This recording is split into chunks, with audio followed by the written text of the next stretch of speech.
This video is all about getting the suspension back on, the steering rack back on, and getting the engine prepped to roll back into the engine bay.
I'm just replacing a few parts on the steering rack before putting it back on. So I just gave it a clean up, a bit of a paint. I'm going to replace the tie rod ends. These are the new ones here. And then also replace the gaiters on both sides of the rack here and here. These are the standard ones, Mazda ones. They're probably on it from original, so 29 years old. There's no splits in them, but there is some cracking between some of the ridges. So I just thought I'd run you through some of the experiments I had in trying to find a gaiter that would actually fit. So this was the first one I tried. According to the websites, when I put in my registration in the model of the car, it said that this was the perfect fit for it. Unlike the original, which is rubber, this is a thermoplastic.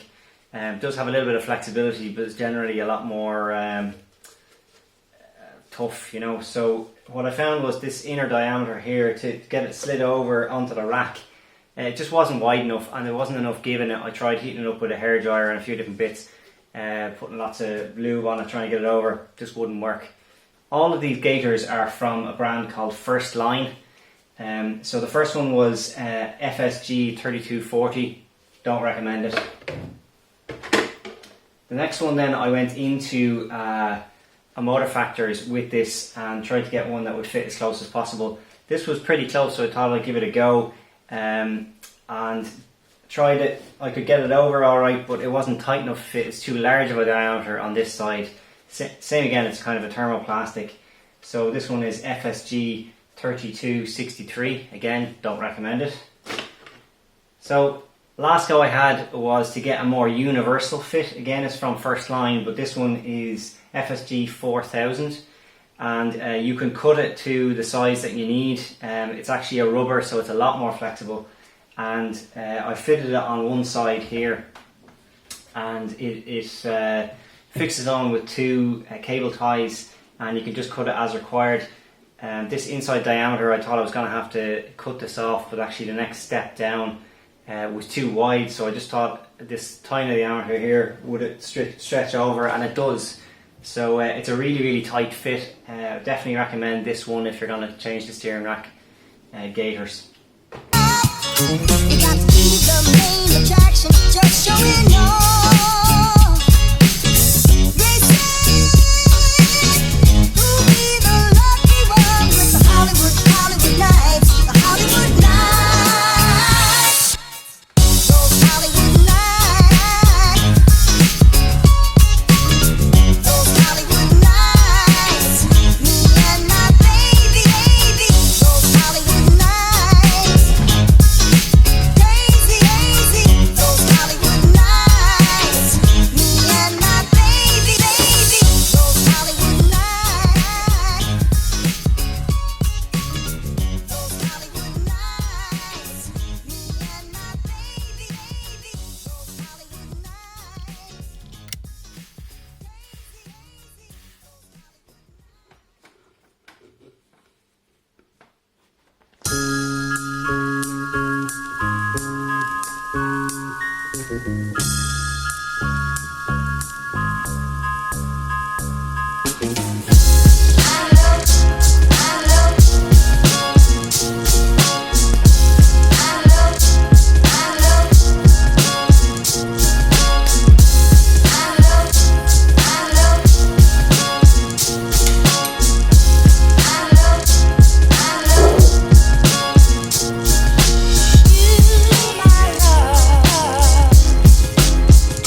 had to take the power steering lines off the rack to actually get it to fit in here. It was fouling on the alternator, so I'll put them back on after I get the rack in.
So as you can see, the steering rack is now installed. It was an absolute pain of a job to get into all the bolts and attach everything. What I ended up having to do was take the pipes off the rack itself, fit the rack, and then put the pipes in afterwards. It's a very, very tight fit on one of these pipes against the alternator here. So there'll be very little adjustment here. I'll have to see how that works out. Somebody else talked about getting a shorter belt on here, might give it a bit more clearance. So some other better ways to do this would be to actually fit the rack first onto the subframe before you lower the engine down. Another option to get better access is to take the alternator off, and you're able to get to a lot of the mounting bolts there, and the pipes, if you do need to take them off, are going to be a lot easier to attach and put the alternator back on. So lessons learned.